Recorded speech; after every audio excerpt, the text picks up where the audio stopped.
Hello दोस्तों, आज की कहानी है बदचलन भाग 8।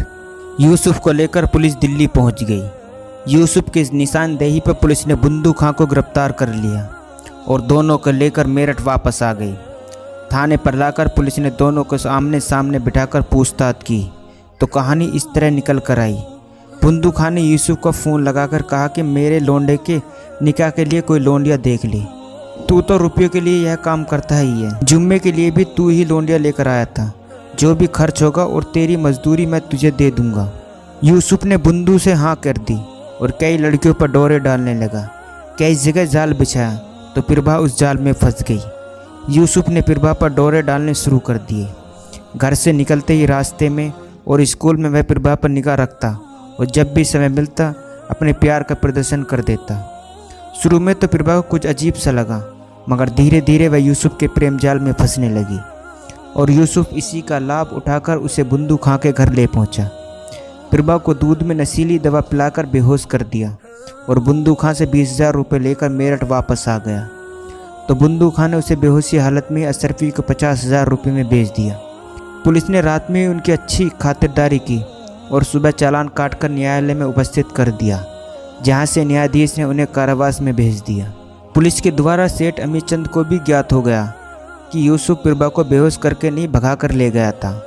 काजल की कोठरी में कितने ही सहाय सियाना जाए, कालिक का दाग लग ही जाता है। प्रभा ने शुरू में बहुत खेल खेला, सभी को बताया कि यूसुफ उसे बेहोश करके ले गया था, मगर दूसरे दिन पुलिस ने सब राज खोल दिए। समाज में बात फैलने लगी तो अमीचंद ने प्रभा कर स्कूल जाना बंद कर दिया और विवाह की चिंता करने लगे। सेठ अमीचंद ने चारों तरफ निगाह घुमाकर देखा। रवि से अच्छा लड़का उनकी समझ में नहीं आया। रवि उन्हीं के प्लांट में काम करता था। लड़का इंजीनियर था और प्लांट की पूरी देखभाल भी करता था। प्रभा भी उनकी इकलौती बेटी थी। सब कुछ प्रभा का ही था। प्रभा ही चल और अचल संपत्ति की इकलौती वारिस थी, तो रवि भी अपनी योग्यता के दम पर बहुत कुछ हासिल कर सकता था। सेठ अमीचंद उसे 60,000 महीने देते थे। प्रभा से विवाह के बाद तो प्लांट का स्वामी ही था। रवि के साथ प्रभा का जीवन सुख शांति से कट जाएगा। यही सोचकर सेठ अमीचंद बंसल ने प्रभा का विवाह रवि से करने का निश्चय कर लिया। रवि ने नियुक्ति के समय जो प्रमाण पत्र प्लांट के कार्यालय में जमा किए थे, उस फाइल को सेठ अमीचंद ने निकाल लिया। रवि कुमार सिंह पुत्र चौधरी सोहनलाल 1216 लक्ष्मी नगर दयाबाग आगरा पता दर्ज था। उसी पते को आधार मानकर सेठ अमीचंद की कार ड्राइवर के साथ आगरा के लिए सड़क पर दौड़ने लगी। लगभग 4 घंटे सड़क पर दौड़ने के बाद अमीचंद की कार आगरा पहुंच गई। रवि के घर का पता उनके पास था ही, पहुंचने में अधिक परेशानी नहीं हुई। वहां पहुंचकर रवि के पिताजी चौधरी सोहनलाल से मुलाकात हुई। परिचय मिलने के बाद सोहनलाल गदगद हो गए। सोहनलाल सेना से सेवानिवृत्त हवलदार थे। मध्यम वर्गीय परिवार था। घर भी साधारण सा ही बना हुआ था। सोहनलाल ने सेठ अमीचंद से रवि का कुशल क्षेम पूछा और अपनी हैसियत से अधिक आवभगत व जलपान की व्यवस्था की। सोहनलाल का हृदय ऐसे प्रफुल्लित हो रहा था जैसे सुदामा के घर श्री कृष्ण पधारे हों। इतने बड़े आदमी प्लांट का स्वामी बेटे की सेवा के बदले 60,000 रुपये महीने दे रहे हैं। कहाँ उठाऊँ, कहाँ बिठाऊँ, कैसी खरीदारी करूँ इनकी। सोहनलाल की खुशी का पारा 7वें आसमान पर था। तभी सेठ अमीचंद बोले, चौधरी साहब, मैं आपसे कुछ मांगने आया हूँ। सोहनलाल हाथ जोड़कर खड़े हो गए। मैं आपको क्या दे सकता हूँ? आपने तो हमारे घर को रोटी भी दी है, बेटे को नौकरी देकर। आपके पास एक अनमोल हीरा है, मैं आपसे वही मांगने आया हूँ। सेठ जी, मैं एक छोटा सा पेंशन भोगी कर्मचारी हूँ। आपकी कृपा से परिवार का गुजर बसर हो रहा है। हीरे जवाहरात मेरे पास कहाँ है? यह तो मेरी पहुँच से बहुत दूर की बात है। चौधरी साहब, आपका अमूल्य हीरे हमारे पास धरोहर है, जिसे मैं आपसे आज मांगने आया हूँ। सेठ जी, मैं समझा नहीं। मैं आपके बेटे रवि की बात कर रहा हूँ। वह आपका बेटा है, मैं भी उसे अपना बेटा मानना चाहता हूँ। सेठ जी, वह तो आपकी छत्र छाया में ही है। अब तो वह आपका ही नौकर है। हमारे तो परिवार का गुजर बसर ही चल रहा है। मैं रवि को नौकर से मालिक बनाने आया हूँ। सेठ अमीचंद बोले। मैं कुछ समझा नहीं, सोहनलाल ने कहा। सेठ अमीचंद बोले, मैं अपनी इकलौती बेटी प्रभा के लिए रवि का हाथ मांगने आया हूँ। याचक बनकर आया हूँ। जब तक आप हाँ नहीं करेंगे मैं ये चौखट छोड़कर नहीं जाऊँगा। आपको हाँ करनी ही पड़ेगी। सेठ अमीचंद के शब्द सुनकर सोहनलाल का हृदय प्रफुल्लित हो गया। मन में मानो लड्डू फूटने लगे। बेटा प्लांट में नौकर से स्वामी हो जाएगा, धन की कमी नहीं रहेगी, तो बेटी का विवाह भी धूमधाम से किसी अधिकारी के साथ हो जाएगा।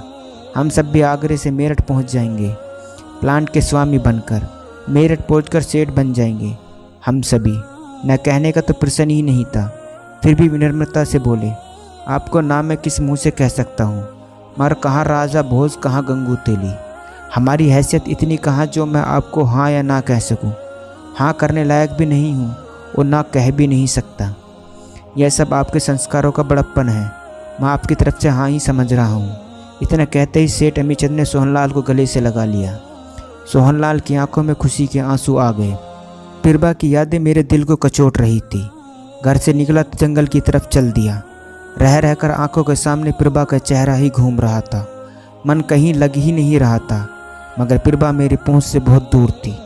मैं अपने हृदय को बहुत समझाने की कोशिश करता था, मगर मन के आगे विवश था। मेरा मन मेरे काबू से बाहर था। मुझे ही लगातार दुख दे रहा था और मैं उस दुख को सहन करते करते जंगल में पोखर के किनारे तक पहुंच गया और वहीं किनारे पर बैठ गया। तालाब के शांत पानी में भी मुझे पिरबा दिखाई दे रही थी, जैसे पानी के अंदर पोखर की तलेटी में बैठी पिरबा मुझे बुला रही हो। मैं खड़ा हुआ तो पिरबा गायब। मैं पुनः वहीं बैठ गया तो पिरबा का चेहरा मुझे पुनः दिखाई देने लगा। मैं पिरबा की यादों में गोते खा गया और वहीं बैठे बैठे अपने टूटे हुए दिल के वीरान खंडरों में पिरबा की मूरत को ढूंढने लगा। मेरे टूटे हुए हृदय की पुरानी यादों खंडर खुद ही बयां कर रहे थे। मैं शांत मन और शांत चित्त से पोखर के किनारे बैठा ही रहा। पोखर में फुदकते हुए मेंढक मुझे चिड़ा चिड़ा कर टर रहे थे। मेंढकों की पुकार सुनकर मेंढक उनकी बांस खींची चली आती, मगर मैं तो विवश था। कितने भी खींचूं चिल्लाऊं, मगर मेरी पिरबा मेरे पास नहीं आने वाली थी। जानता मैं भी था, मगर पिरबा की यादें मेरे पीछे नहीं छोड़ रही थी। कभी कभी मुझे भ्रम भी होता, पिरबा इधर से आ रही है, नहीं उधर से है, मगर मेरा भ्रम हर बार मृग मरीक्षा में ही साबित होता। पिरबा ना इधर से आती ना उधर से। मैं तड़प कर रह जाता। क्या होगा आगे जानने के लिए कहानी का अगला भाग जरूर देखें। दोस्तों, ये था बच्चलन भाग 8। दोस्तों, कहानी अच्छी लगी हो तो चैनल को सब्सक्राइब करना ना भूलें।